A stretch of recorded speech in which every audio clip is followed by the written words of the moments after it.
Boa noite a todos. Eu sou o Dr. Brandão, diretor secretário da SBA Gestão 2022.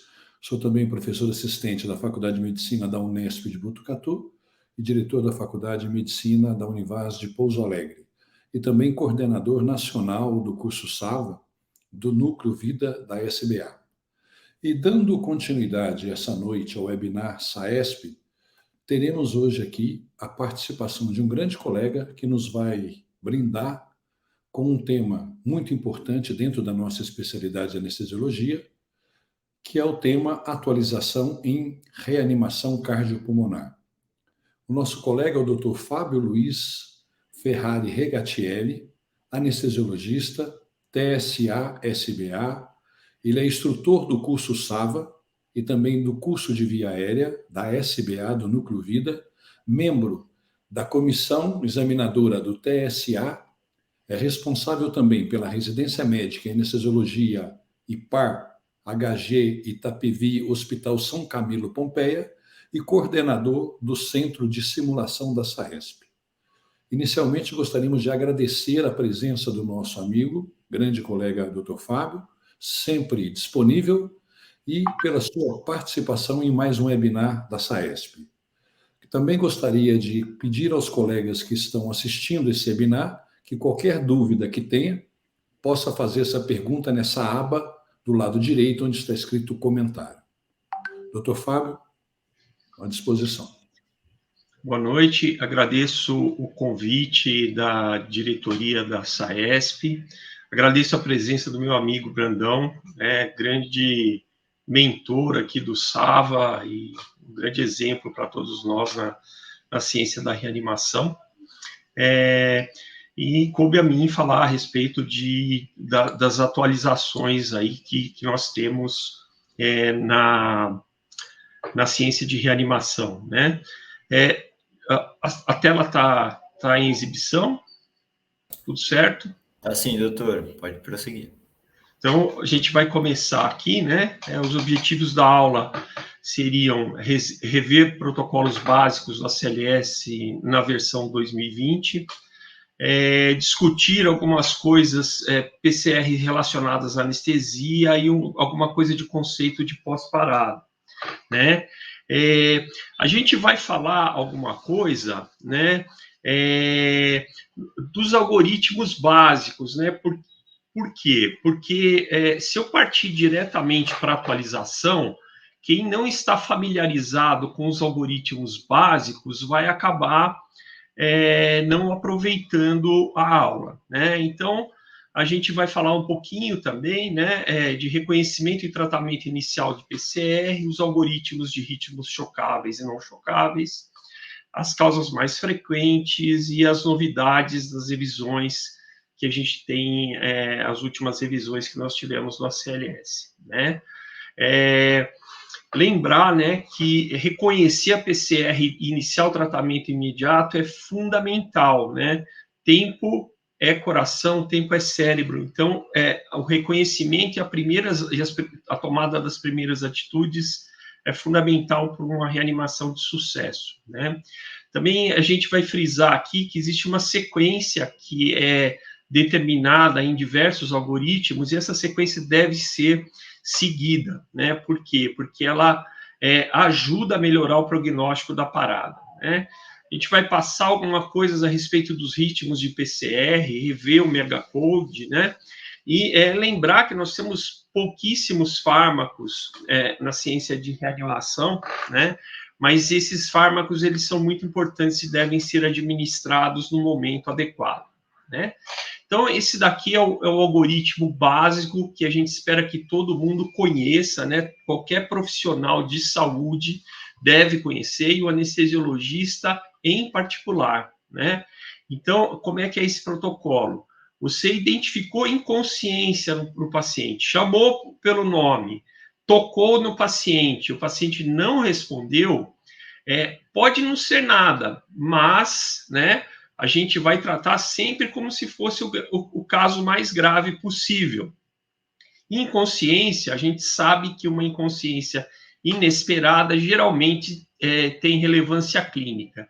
Então, percebeu inconsciência não esperada no paciente, a gente tem que chamar por ajuda. Por quê? Porque o socorrista solitário, ele está meio que condenado a não ter sucesso se realmente a gente tiver uma parada, né?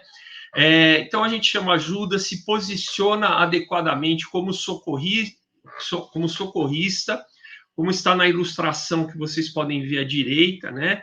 E se a vítima não estiver em DDH, nós precisamos posicioná-la em DDH sobre uma superfície rígida, né? Então, isso é muito importante, né? A gente começa com essa sequência CABD, né? Antigamente era ABCD, desde 2010 é CABD, né? O que é isso? A American Heart Association, o Conselho Europeu de Reanimação, eles querem enfatizar de forma permanente que a compressão torácica de qualidade, na frequência adequada, iniciada o quanto antes, é fundamental para essa reanimação, né?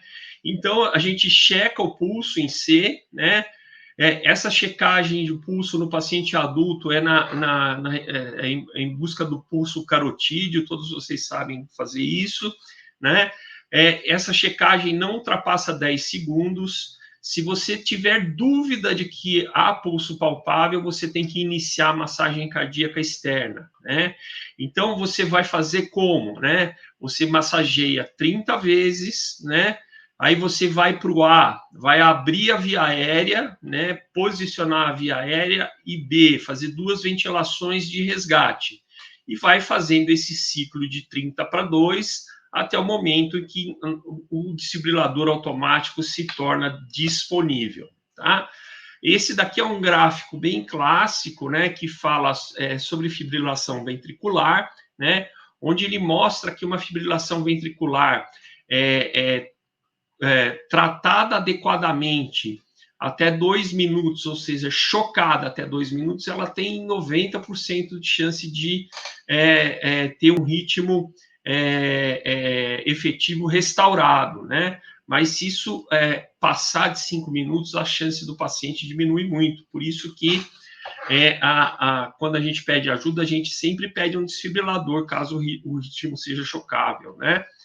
E como é que é esse suporte básico de vida, né? Então, o que a gente chama de RCP, que é uma alternância de massagem cardíaca externa e ventilação sob pressão positiva, né? Ela obedece a essa razão, né? 30 compressões para 2 ventilações, isso em adultos e em crianças que estão sendo reanimadas por um único socorrista, tá? Se eu tiver 2 ou mais socorristas, eu mudo a relação para 15 compressões para 2 massagens, né? O objetivo, né, é a gente ter entre 100 a 120 compressões por minuto, tanto no adulto quanto na criança, e uma frequência respiratória entre 10 a 12 no adulto e entre 20 a 30 na criança. Por que é assim, né? Porque se a gente fizer mais ventilações do que isso, eu mantenho a pressão dentro do tórax positivo por mais tempo, diminuo o retorno venoso e diminuo a eficácia da massagem cardíaca externa, cujo objetivo primordial é irrigar o cérebro e o próprio coração, tá? Por que existe uma diferença entre adulto e criança? Bom, adulto, né, primeiro a epidemiologia da parada cardiorrespiratória na criança tem mais a ver com fatores respiratórios. Além do mais, o consumo de oxigênio por quilo de peso da criança é maior do que no adulto. Isso justifica essa medida de aumentar a frequência respiratória na criança, tá? Se eu tenho um paciente com via aérea avançada, como é comum dentro da anestesiologia, o paciente já está entubado ou está com uma máscara laríngea, então eu não preciso fazer 30 para 2, eu faço compressões de 100 a 120 e ventilo independentemente. Eu não paro a minha compressão cardíaca para fazer a ventilação quando eu tenho a via aérea avançada, né? De forma que eu vou ventilar o paciente uma vez a cada 5 a 6 segundos, chegando entre 10 e 12 ventilações por minuto no paciente adulto, tá? As compressões, a frequência das compressões é a mesma, tá? Aqui a gente chama atenção para a qualidade da RCP, né? Então, as compressões, elas devem ser interrompidas somente para o essencial, né? Então, a gente chama de tempo sem fluxo, aquele período durante a reanimação em que nós não estamos fazendo as compressões torácicas. No suporte básico de vida, esse tempo sem fluxo ele tem que ficar abaixo de 80%. No suporte avançado, a literatura é um pouco discordante, mas se você tiver um tempo sem fluxo maior que 30%, né, o que vai acontecer? Esse paciente ele não vai ter sucesso, né? Então, é muito importante manter as compressões, né? E como é que são as compressões, né? Para um paciente adulto, ele deve ter uma profundidade adequada entre 5 e 6 centímetros, para criança entre 4 e 5. A gente deve deixar o tórax retornar após cada compressão, né? A gente deve evitar hiperventilação. A insuflação do tórax deve ser breve, 1 segundo, provocando elevação visível do tórax, né? E a gente tem que ter rodízio entre os reanimadores, porque senão as compressões passam a ser ineficazes com o cansaço do reanimador, né? Então, essas orientações que estão aqui do lado direito, né, são mandatórias, né? Lembrar, né, que uma coisa que a gente sempre enfatiza e que às vezes é esquecida por quem não é anestesista, é colocar o capnógrafo, porque o capnógrafo orienta a nossa reanimação, né? A capnometria que a gente consegue obter é função do fluxo sanguíneo pulmonar. E se eu tenho uma capnometria abaixo de 10 milímetros de Hg, significa que a minha perfusão está inadequada, então eu tenho que melhorar as minhas massagens, tá? Fora do centro cirúrgico, nem sempre a gente tem capnometria, por isso a gente faz essa ressalva, tá? Então, as medidas de qualidade objetivas, né, seria uma ETCO2 de pelo menos 10 milímetros de Hg, lembrando que se você tiver 15, a chance de reanimação é melhor do que com 10, se você tiver 20, é melhor do que 15, tá? Se o paciente parou e ele já tinha um catéter arterial prévio à PCR, aquele paciente grave, chega no centro cirúrgico, a gente pega a artéria, monitoriza a artéria, essa pressão arterial invasiva, ela vai servir para a gente orientar ou ver se as nossas massagens estão eficazes, né? Então, a ideia é manter uma pressão arterial diastólica de 20, né? Idealmente 25 milímetros de Hg, ou a PAM acima de 25 ou 30 milímetros de Hg.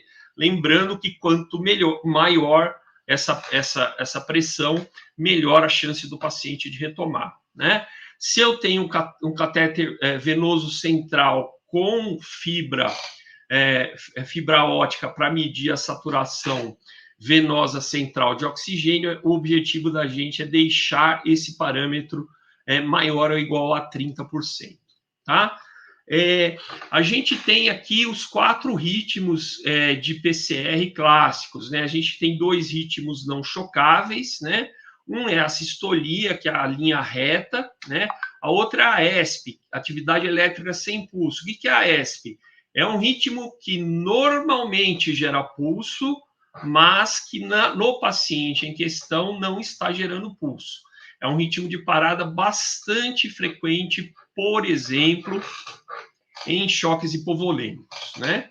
E temos os ritmos chocáveis, né? Acima aqui, a taquicardia ventricular, que é RS alargado, mas com aspecto relativamente homogêneo, e a fibrilação ventricular, que é essa desorganização no ritmo que nós vemos aqui no último ponto do slide, né? Então, a gente vai ver o algoritmo aqui, né? Eu iniciei a RCP, já chamei por ajuda, né?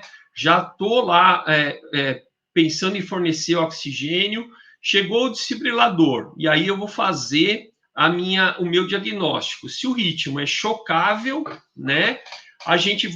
O tratamento vai ser massagem cardíaca externa, choque e fármacos, né? Sendo que o choque é o mais breve possível. Fiz o diagnóstico de uma FV, eu paro a massagem, choco o paciente imediatamente e retomo as compressões imediatamente, né?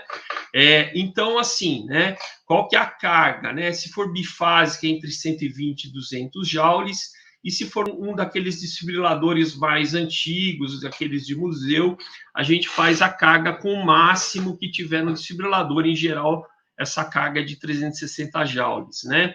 O tratamento medicamentoso é epinefrina e antiarrítmico, né? Lembrar aqui, né, pessoal, você fez o diagnóstico de FV, qual a primeira atitude? Choque. Imediatamente você retoma compressão e ventilação, 30/2, se você não tiver a via aérea avançada, ou sem compressões, 100 a 120 compressões, e de 10 a 12 ventilações por minuto. Deu 2 minutos, você checa novamente o ritmo. Se você encontrar a fibrilação ventricular, você vai fazer o diagnóstico de fibrilação ventricular refratária, e aí você choca, porque é o tratamento mais importante. Depois do segundo choque, então, quando você já esclareceu que essa fibrilação ventricular é refratária ao choque, você vai iniciar os fármacos, e o primeiro fármaco após o segundo choque é a adrenalina. E você vai fazer a adrenalina enquanto mantém a RCP. Quando você chegar no terceiro, mais 2 minutos, você checar e ver que tem uma fibrilação ventricular ainda, ou um ritmo chocável, você vai lá e choca. Então, ele foi refratário aos choques e à adrenalina. E agora é a hora de você fazer o antiarrítmico. Qual é o antiarrítmico? Né? Se você tiver amiodarona na mão, num paciente adulto, você vai fazer um bolus de 300 miligramas, num paciente pediátrico, 5 miligramas por quilo. Se você tiver a lidocaína, você vai fazer a primeira dose de 1 a 1,5 miligrama por quilo, seja no adulto, seja na criança, a não ser que a parada seja por intoxicação por anestésico local, tá? Então, sempre, né? Isso aqui é o que eu falei para vocês, tá? Ritmo chocável, descobrir choco, tá? Massagem cardíaca, mais ventilação sob pressão positiva, 2 minutos. Vou checar, ritmo chocável, choco, tá? Aí, reinicio massagem mais ventilação, aí eu faço adrenalina, né? Então, após o segundo choque. Aqui, se continuou um ritmo chocável, eu faço amiodarona ao lido, né?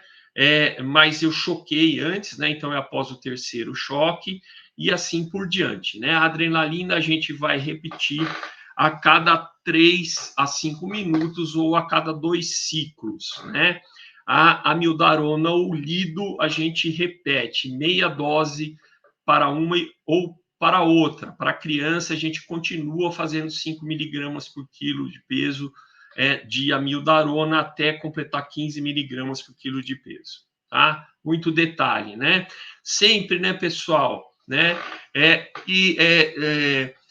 Todos os pacientes que estão em parada, você, em algum momento, tem que iniciar rapidamente o raciocínio do diagnóstico. Se você fizer o diagnóstico, fica mais fácil tratar. Vamos agora passar para um ritmo não chocável. Fui lá, monitorizei o paciente, estava fazendo ventilação sob pressão positiva mais massagem cardíaca, descobri que aquilo ali é uma linha reta, é uma sistolia, excluí cabo, ganhos e derivações, chequei isso daí, o meu paciente realmente está em assistolia. E aí, aqui tem a a importância da adrenalina, né? Se você tiver acesso venoso, você no ritmo não chocável, a adrenalina é prioritária, junto com a RCP, tá? Então, a gente vai repetir a adrenalina 1 miligrama no paciente adulto, ou de 10 a 30 microgramas por quilo de peso no paciente pediátrico, né? Quando o paciente ele para por ritmo não chocável, né? Além da adrenalina, né? A gente faz, aqui está a AQP, que é assim que possível. A gente vai promover uma via aérea avançada assim que possível, né? E vamos focar no diagnóstico, uma vez que os ritmos não chocáveis, eles têm um prognóstico mais pobre, e tanto mais pobre quanto mais tempo a gente gastar para fazer o diagnóstico causal, tá? Agora eu vou falar um pouquinho sobre as atualizações do ACLS 2020, né? O que a gente tem, né? Isso daqui, se vocês digitarem atualizações do ACLS 2020, vocês têm esse artigo aqui do Lavonas, né? E lá vocês têm a consulta de tudo que foi colocado como atualização. Eu vou fazer um destaque para algumas coisas, né? Então, foi criado um 6º elo, né? Então, a gente tinha aquela cadeia de reanimação que contemplava 5 elos, vou mostrar já, né? E esse 6º elo de recuperação foi adicionado às cadeias de sobrevivência, tanto na PCR intra-hospitalar quanto na extra-hospitalar, tá? O algoritmo universal de PCR para adultos foi modificado para enfatizar, já falei isso, né? Vamos enfatizar o papel da administração precoce da epinefrina em pacientes com ritmos não chocáveis, tá? E 2 novos algoritmos para emergência associada a opioides foram adicionados para socorristas leigos e socorristas treinados. Eu vou passar aqui o do socorrista treinado, né? Vou explicar o porquê que esses algoritmos foram introduzidos. Então, aqui a gente tem as cadeias de sobrevivência, né, que vão aqui, vou pensar na intra-hospitalar, reconhecimento, né, e prevenção da parada cardiorrespiratória, chamar por ajuda rapidamente, iniciar a RCP de alta qualidade, desfibrilar se tiver indicação quanto antes. Quando o paciente volta, os cuidados pós-PCR, vou falar um pouquinho adiante, e depois a recuperação ou reabilitação do paciente, que é o novo elo a ser colocado, né? Então, aqui, né, a gente já falou isso daqui, né, só para enfatizar, né, que na presença de um ritmo não chocável, a epinefrina deve ser administrada o quanto antes. Tá? Então, essa foi uma ênfase que a American Heart Association colocou aqui no algoritmo de 2020. Tá? Então, muito importante para vocês, né? Quanto as paradas causadas por overdose de opioides, né? Então, a gente sabe... quem visitou os Estados Unidos recentemente viu que tem ampola de naloxona dentro do metrô em Nova York, em vários lugares, né? Por quê? Porque a gente está realmente lá uma epidemia de intoxicação, de abuso de opioides, principalmente opioides que inicialmente foram prescritos para tratamento de dor, e que caíram no mercado negro e que foram para uso tanto de pessoas que ficaram dependentes desses opioides, quanto pessoas que escolheram fazer uso recreativo desses opioides, né? Então, apareceu esse algoritmo, né? Na suspeita de intoxicação por opioide, isso pode servir para a gente, por exemplo, na sala de recuperação pós-anestésica, né? A gente verifica a responsividade do paciente, né? Se não responder, chama ajuda. A gente, fora do ambiente hospitalar, aciona o sistema médico de emergência, né? E aí você vai buscar naloxona e um DEA se disponível. Então, a gente tem inclusive, naloxona por via inalatória, um spray, né? E aí você vai fazer a avaliação. O paciente está respirando normalmente? Se sim, né? a gente vai permeabilizar essa via aérea, procurar estimular esse paciente, mesmo que verbalmente, a ele manter uma frequência respiratória normal. Se você tiver naloxona, considere a administração precoce disso daí, e aí você vai transportar esse paciente para o hospital, onde vai ser dado seguimento ao tratamento, tá? Se a pessoa não está respirando, né, aí você vai diferenciar de parada cardiorrespiratória de parada puramente respiratória. Se tem pulso, né, você vai ventilar, né, abrir a via aérea, ventilar ou boca a boca, ou com um dispositivo bolsa, válvula, máscara, e administrar naloxona. E se não tiver pulso, é claro, esse paciente está em parada cardiorrespiratória, a gente vai para a reanimação cardiopulmonar com ventilação e compressão torácica. Tá? O que aconteceu também com relação aos cuidados pós-PCR? Houve uma ênfase no pós-PCR. Você vai lá, reanima o paciente, né? E aí você percebe na estatística que 80% desses pacientes param novamente nas próximas 24 horas, tá? Então, se você não fizer um cuidado pós-parada otimizado, esse paciente ele tem uma chance muito grande de não sobreviver, tá? Então, a gente tem que evitar o quê? Hiperóxia. Então, hiperóxia é danoso para o sistema nervoso central, hipoxemia igualmente, e hipotensão, né? Então, é o que a gente fala, tem retorno à circulação espontânea, tem impulso, ótimo, vamos medir a pressão, deixar essa pressão arterial, uma pressão sistólica acima de 90, ou uma pressão arterial média acima de 65, 60, né? Deixar a oxigenação por volta de 94 e deixar um ETCO2 dentro dos parâmetros da normalidade, entre 35 e 45. Se eu não conseguir fazer isso, né, a chance desse paciente ter recuperação plena diminui de forma muito grande, né?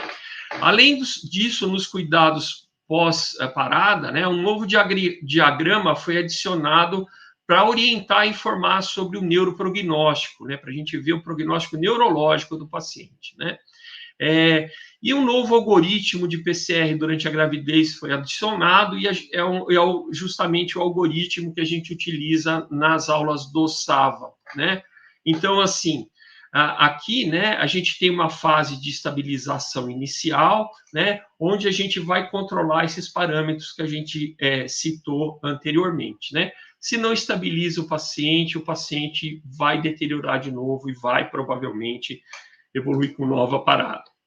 Aqui, pessoal, é um gráfico, né? Geralmente, isso aqui é feito com auxílio do neurologista, né? E você tem aqui, né, o que você pode fazer, tanto para estabelecer esse prognóstico neurológico, quanto para melhorá-lo, né? Então, aqui tem o controle direcionado de temperatura, que a gente deve iniciar se o paciente estiver comatoso assim que possível, tá? O diagnóstico por imagem, né, o prognóstico neurológico por imagem a partir de uma TC de crânio, onde vai se ver a relação cinza-branco, né, isso daí é coisa para o radiologista, isso pode ser feito nas primeiras 24 horas. Depois disso, a gente tem diversas formas de estabelecer esse diagnóstico neurológico, né? De qualquer forma, a gente incentiva que isso seja adotado como protocolo dentro dos hospitais para que se oriente a terapêutica neurológica dos pacientes, tá? Com relação à pediatria, né? Antigamente a gente falava que tanto o acesso intravenoso quanto o acesso intraósseo tinham o mesmo status. Isso não é mais verdade, né? Hoje, a gente sabe que o acesso intravenoso é melhor do que o acesso intraósseo. O acesso intraósseo ele deve ser tentado na falha do acesso intravenoso, né? A frequência respiratória para o paciente pediátrico aumentou de uma ventilação a cada 5 a 6 segundos para uma ventilação a cada 2 a 3 segundos, objetivando a gente ter 20 a 30 ventilações por minuto para todos os casos de ressuscitação pediátrica. Uma outra coisa, né, que a gente já costuma utilizar, né, é que os tubos endotraqueais que vão ser utilizados para a criança que parou devem ser com cuff, né, para reduzir vazamento e necessidade de troca, tá? Outra coisa, na estabilização, né, a gente tinha 3 drogas, né, epinefrina, norepinefrina e dopamina, né? Hoje, né, a dopamina, ela continua no algoritmo, mas ela tem um papel secundário em relação à epinefrina e norepinefrina, tá? E a lidocaína, como eu falei para vocês, ela era um substituto da amiodarona, hoje ela é equivalente, tanto faz da lidocaína quanto da amiodarona para o paciente que está com fibrilação ventricular refratária, tá? Algumas coisas com relação à intoxicação por anestésico local, né? A gente tem várias coisas aqui, né, sobre intoxicação por anestésico local. Lembrar que antes do paciente parar, a gente tem que prevenir hipóxia, hipercapnia, acidose, para não retroalimentar a crise, piorar a crise na intoxicação por anestésico local, né? Mas o que a gente tenta enfatizar é que todos vocês têm que ter o conhecimento do kit de tratamento para intoxicação por anestésico local. Todos os hospitais é um device barato, né? E que deve ser do domínio de todos nós, porque o intralípide, né, ou a emulsão lipídica, ela deve ser administrada assim que o paciente tiver o primeiro sinal ou sintoma de intoxicação por anestésico local, né? Aqui, só para mostrar para vocês, a gente tem várias marcas de emulsão lipídica, né, à venda no Brasil, qualquer uma delas serve, né, uma emulsão lipídica a 20%, né, então a gente tem aqui, estou mostrando aqui para vocês terem noção que são várias coisas, né, então a gente precisa montar um kit, né, e o kit, eu não vou falar especificamente do tratamento, mas pelo menos 1 litro de emulsão lipídica a 20%, seringas grandes e agulhas grandes para administração, equipos de soro, né? E um cartãozinho com checklist, né? Para que vocês não percam isso daí. Então, a gente dobra isso daí, põe na geladeira, deixa na farmácia do centro cirúrgico, em qualquer situação de emergência, de intoxicação por anestésico local, a gente inicia essa infusão, né? Lembrar, né, pessoal, né, no tratamento da intoxicação por anestésico local, né, a Sociedade Americana de Anestesia Regional sugere uma redução da dose de adrenalina, tá? Então, doses de 10 a 100 microgramas por dose no paciente adulto, ou meio a 1 micrograma por quilo por dose. Então, no lugar de 1 miligrama de adrenalina, um adulto de 70 quilos, por exemplo, levaria 70 microgramas de epinefrina. Isso aqui, pessoal, é motivo de discussão, tá? Por que isso daqui? Porque provavelmente, né, a epinefrina aumenta a chance de arritmia, mas no caso o paciente está parado, né? O paciente parado, talvez aumentar o risco de arritmia vale a pena se restaurar o ritmo, né? Se restaurar o pulso, né? Lembrar que no caso desses pacientes, né, não se usa lidocaína, é só amiodarona como antiarrítmico, caso esse paciente tenha uma FV, né? Lembrar também que nesses pacientes o ACLS já está recomendando, né, o a introdução de ECMO, porque costuma ser uma parada cardiorrespiratória de difícil resolução, longa, né, e que parece responder muito bem à assistência circulatória com ECMO veno-arterial, tá? E com relação à anafilaxia, né, que eu queria fazer aqui uma colocação, né, que é uma situação que a gente tem aí a visibilidade na nossa prática diária, né? Lembrar, pessoal, que é uma das únicas situações onde a gente usa vasopressina na refratariedade à adrenalina. Mas isso aqui, pessoal, é com o paciente batendo, tá? Não é o paciente parado. Então, a adrenalina, ela é recomendada na dose de 100 a 300 microgramas por via venosa, em doses repetidas, mas esse paciente que está em choque anafilático, ele está com pulso, ele está com circulação espontânea, tá? Isso daqui é para ajudar a tratar a crise. Se o paciente parar, eu vou para 1 miligrama de adrenalina, tá? E aqui tem a dose intramuscular, porque nos Estados Unidos são comercializados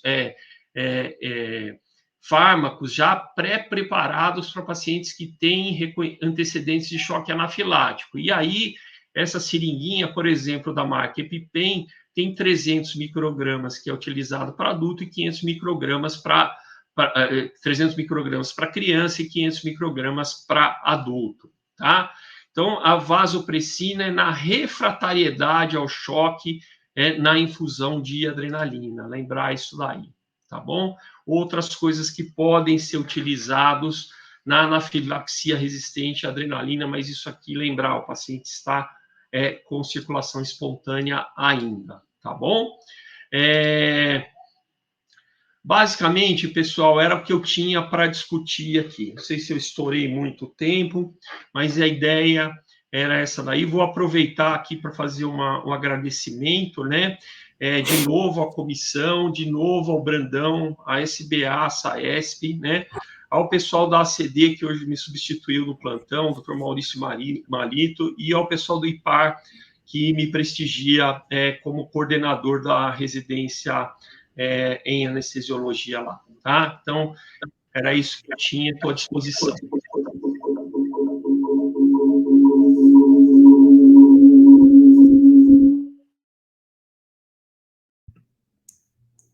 Bom. Ele está dando um eco aí. Minutinho, doutor, vou ver se consigo cancelar aqui. Tá. Ok, então.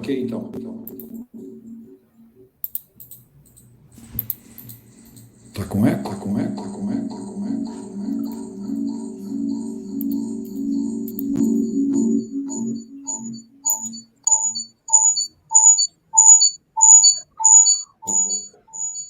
Oi? Aí, legal.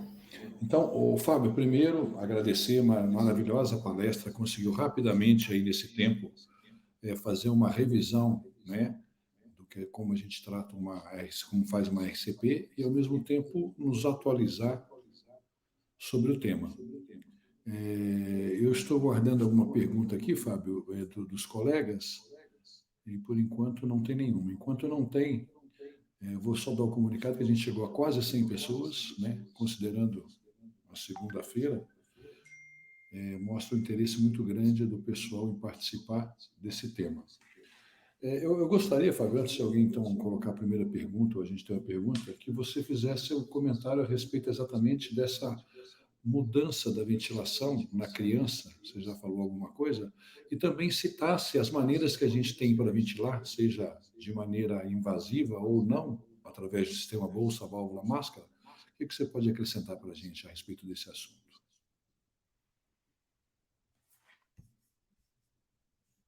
Tá desligado, Fábio. Tá, vamos lá.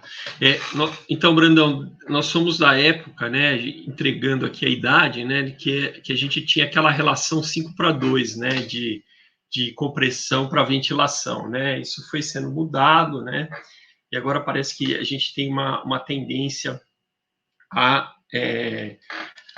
a rever isso daí em pediatria, né? O que acontece, né? Durante na ventilação com pressão sincrônica, não tem jeito, né? Em dois reanimadores, sem via aérea definitiva, sem via aérea avançada, a gente vai fazer 15/2, né? Para a criança, tentando chegar próximo daqueles valores que a gente preconiza, né? Agora, em pediatria, né? Em pediatria, em obstetrícia e em pacientes com ritmos não chocáveis, a intubação ela deve ser feita o quanto antes, ou a via aérea avançada deve ser providenciada o quanto antes, por questões epidemiológicas, né, e por questões de reserva respiratória que, por exemplo, na gestante tem menos, né, e em pediatria também. Então, uma vez que a gente tem a via aérea avançada colocada para a criança, então a gente vai ventilar, a gente vai continuar com 100 a 120 compressões, né? E nós vamos fazer essa ventilação a cada 2 ou 3 segundos, chegando por volta de 20 a 30 ventilações por minuto. Lembrar que quanto menor a criança, mais ventilações são necessárias. Quanto maior for a criança, menos ventilações são necessárias. Então, o reanimador com experiência, ele precisa dosar isso daí, tá? Não fazer 30 ventilações numa criança de 12 anos, por exemplo, porque aí talvez a epidemiologia seja outra, talvez a compressão torácica seja prejudicada por um excesso de ventilação, né? Então, isso daí que a gente tem para comentar, né?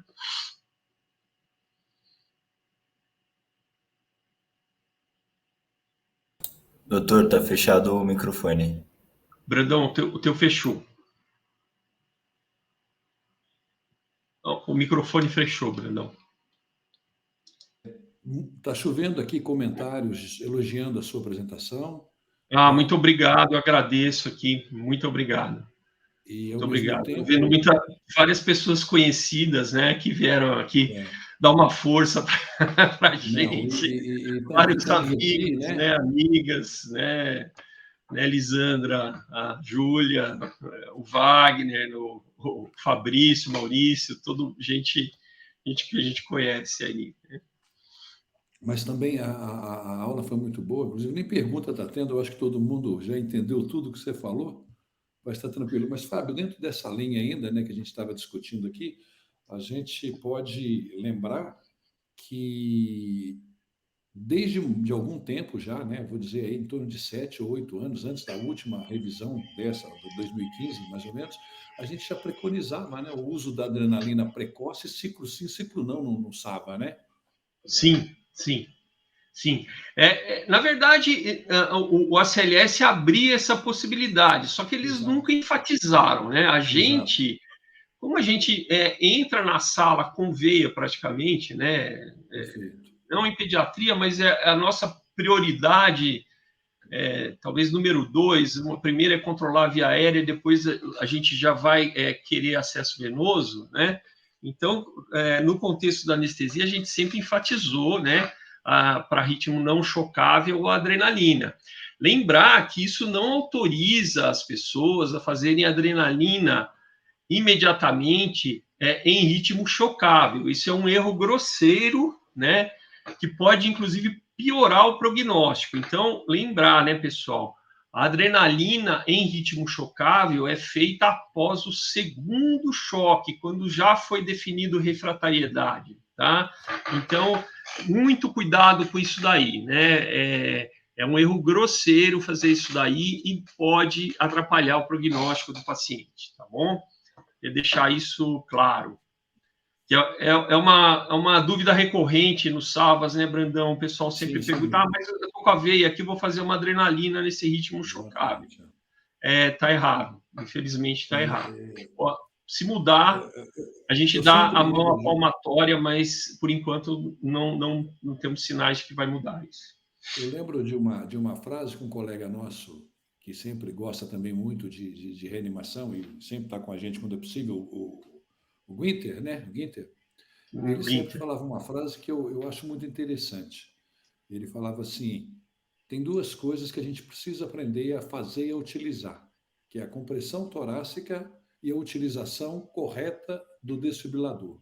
Você podia pontuar algumas coisas a respeito disso, Fábio? Então, na verdade, né, a gente que está acostumado a treinar os anestesistas, a gente vê que os anestesistas eles estão muito à vontade com o controle da via aérea e com a manipulação das medicações, mas a gente sabe que as medicações elas são poucas, né? E parabéns à nossa especialidade por privilegiar a manipulação da via aérea. Só que o anestesista ele tem muito medo de começar uma massagem cardíaca externa. É como se ele falasse: puxa, minha anestesia fracassou, o paciente parou. Então, as pessoas elas não se motivam para a massagem cardíaca externa e, na verdade, todos os estudos já há bastante tempo mostram que o que salva o paciente, o divisor de águas, é uma massagem cardíaca externa bem feita e aplicada precocemente. Então, esse é um ponto, né, que a gente tem que bater, a gente faz muito isso no SAVA. O clínico que recebe o paciente no pronto-socorro, ele é mais assertivo para iniciar a massagem cardíaca externa. O anestesista dentro da sala de cirurgia, ele hesita em começar a massagem cardíaca externa e isso prejudica o prognóstico do paciente. Da mesma forma, a manipulação do desfibrilador e a identificação dos ritmos, né, Brandão? Infelizmente, né, no começo do SAVA, quando a gente faz a primeira, a segunda estação, os anestesistas, de forma geral, mesmo aqueles que vão para o SAVA, que já provavelmente já estudaram, eles chegam lá e, às vezes, eles falham em identificar uma sistolia, em identificar uma atividade elétrica sem pulso, em identificar uma taquicardia ventricular sem pulso e uma fibrilação ventricular.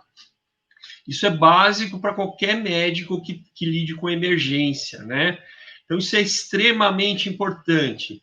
E da mesma forma como se falha na identificação desses ritmos, existe um certo medo do anestesista em fazer a terapia elétrica, né?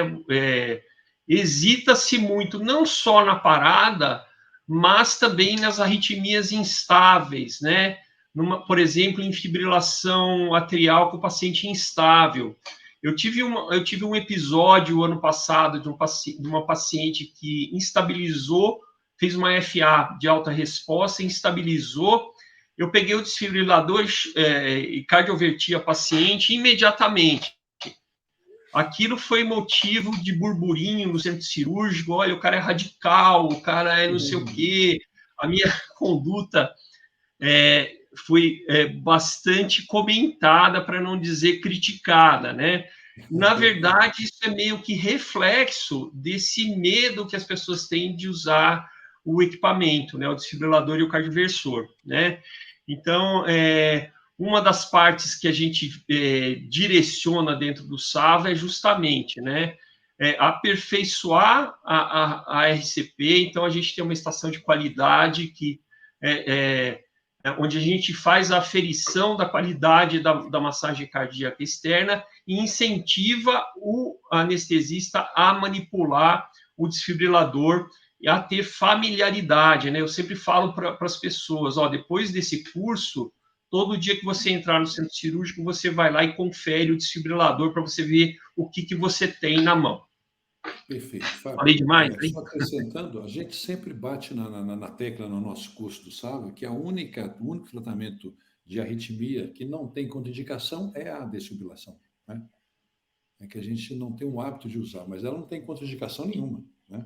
Isso. Bom, aqui temos algumas perguntas agora que eu acho que vale a pena você responder. A primeira é a Sandra Castro, ela pergunta para a gente, no paciente obeso mórbido, alguma recomendação especial? Então, o paciente obeso mórbido, ele vai ter menos reserva de oxigênio, é mais ou menos como a gestante, ele tem elevação do diafragma, tem uma capacidade residual funcional baixa, né?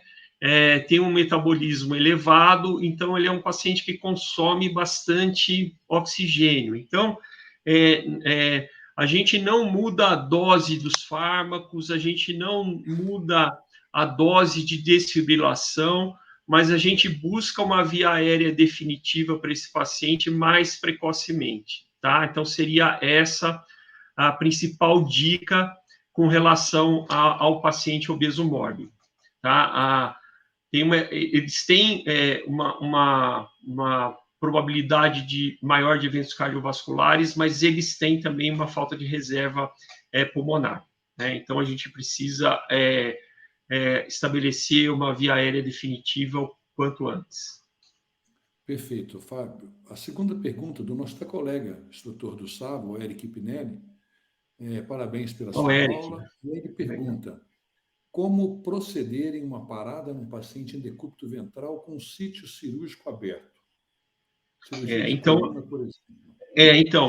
Essa é uma dúvida frequente, né? O que a gente faz? A gente pede para interpor alguma coisa para fechar por exemplo, o campo cirúrgico, coloca sobre a ferida e a massagem é iniciada em decúbito ventral, tá? A desfibrilação elétrica, ela também deve ser administrada em decúbito ventral, se caso o ritmo for chocável, tá? Virar o paciente, né? A gente até recomenda virar o paciente quando ele começa a dar sinais de que vai parar. Tipo, ele está instabilizando, eu tenho tempo para virar esse paciente, ele não parou, ele tem pulso, tá? Então, esse paciente, aí a gente mobiliza o paciente de ventral para supino, né? Agora, no paciente que parou, né, a gente vai fazer a massagem cardíaca externa, existem gráficos, eu não trouxe nenhum aqui nessa aula, infelizmente, mas a gente vai massagear o paciente em ventral, né, e a gente vai desfibrilar esse paciente em ventral também. Perfeito. A grande vantagem, talvez, do paciente nessa posição, né, Fábio, é que é um paciente bem monitorado, né, para essas cirurgias. A gente já tem, de repente, uma PAI, uma PVC, alguma coisa no sentido que possa nos orientar, inclusive, sobre essa manobra. O Alcides, da Taganã Bueno Nunes, ele faz uma observação. PCR com forte suspeita de um fator causal ser o TEP. TEP, Qual o melhor momento para indicar fibrinolítico? Então, essa daqui é uma questão que muitas vezes é feita, né? Se você vai heparinizar esse paciente ou vai fazer um cateterismo de artéria pulmonar e fazer uma trombólise, né? Isso vai ser feito após o paciente retornar à circulação espontânea, tá? Heparina não é medicação de parada, tá? A gente não faz heparina durante a parada. Se o paciente não voltar, paciência, né? A gente tem que centrar os esforços naquilo que a gente tem de melhor, que é a massagem cardíaca externa, os fármacos, a desfibrilação, se o paciente tiver em ritmo chocável, né? A gente não pode introduzir heparina durante a parada, tá?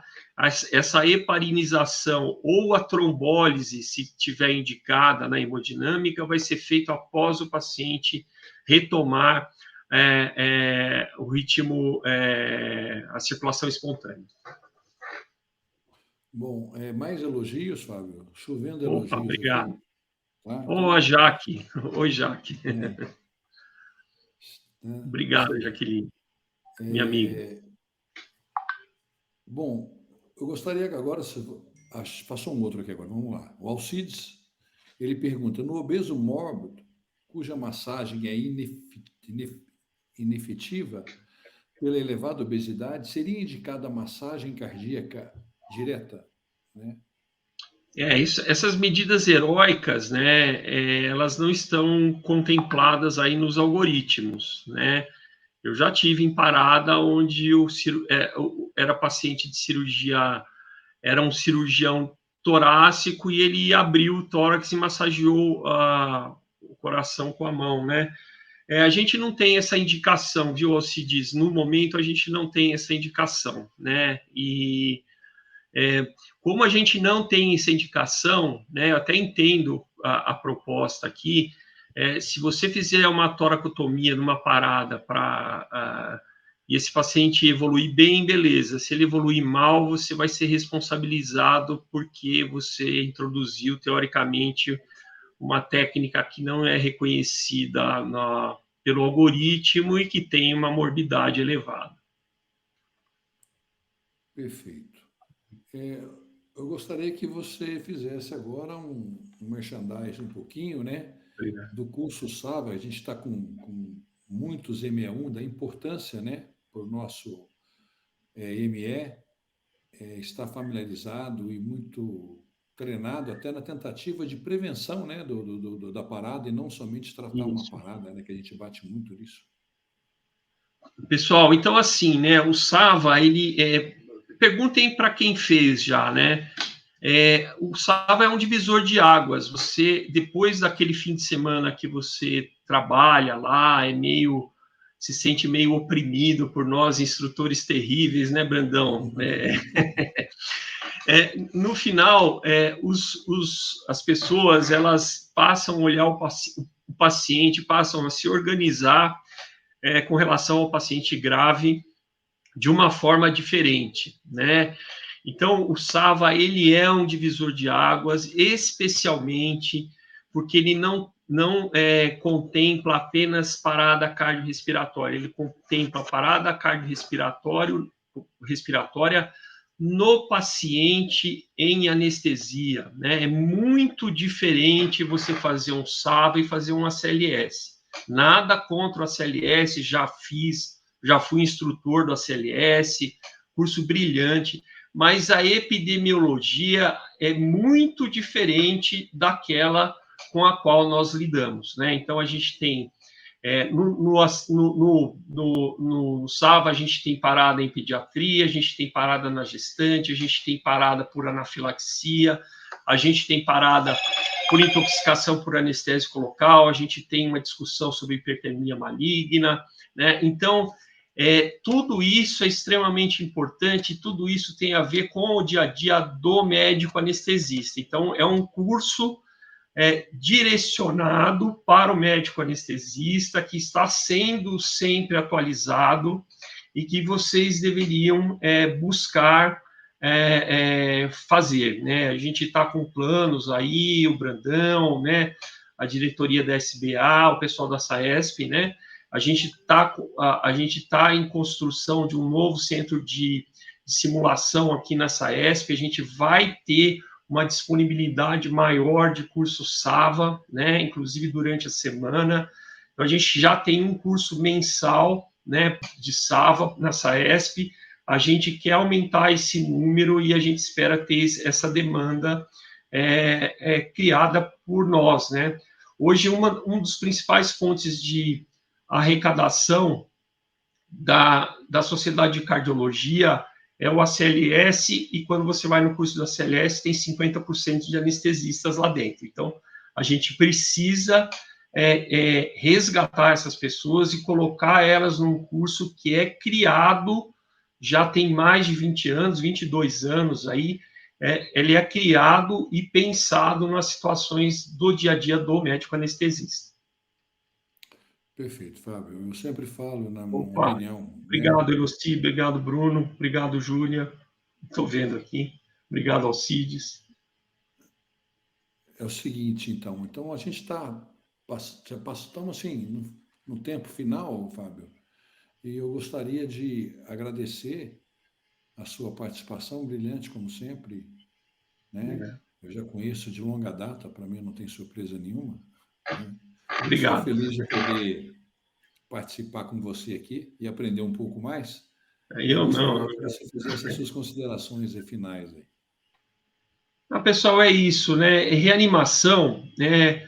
Hoje, graças a Deus, né? Tirando algumas especialidades como cirurgia cardíaca, né? E trauma, a gente tem muito pouca parada cardiorrespiratória em cenário de anestesia. Então, se a gente não treinar, não frequentar esse tipo de curso, quando, infelizmente, essa situação se apresentar, nós estaremos despreparados, tá? Porque não é do dia a dia do anestesista hoje, né, no século XXI, ter uma sequência grande de paradas cardiorrespiratórias. Então, a gente precisa estar sempre atualizado, precisa massagear o boneco, precisa ter algum tipo de treinamento periódico para que nós possamos estar com as coisas na ponta da língua e que nós possamos tomar as atitudes adequadas no momento em que as emergências se apresentam, né? O José Carvalho fez uma pergunta aqui, Brandão, sobre parada em afogado, né? Parada em afogado é exatamente a mesma sequência de reanimação. De novo, a tentativa de via aérea avançada precoce, tá? Mas aquelas manobras, né, de tentar esvaziar, colocar o paciente de bruços, né, em ventral e tentar esvaziar os pulmões, né, elas acabam atrasando o início da massagem cardíaca externa, né? E a massagem cardíaca externa, ao aumentar a pressão intratorácica, ela tende a expulsar um pouco daquela água que está dentro dos pulmões. Então, a gente não recomenda alterações. De novo, a via aérea avançada é precoce. Ok, então, eu agradeço novamente a sua presença, Fábio. Parabenizo. E a gente Obrigado. encerra mais um webinar da SAESP, agradecendo a presença de todos os colegas que estiveram aqui. Muito obrigado pela oportunidade, pelo acolhimento aí de vocês todos. É um prazer sempre estar aqui. Obrigado, Brandão. Obrigado, Alessandro. Obrigado, SAESP. Um abraço. Um abraço. Tchau, tchau.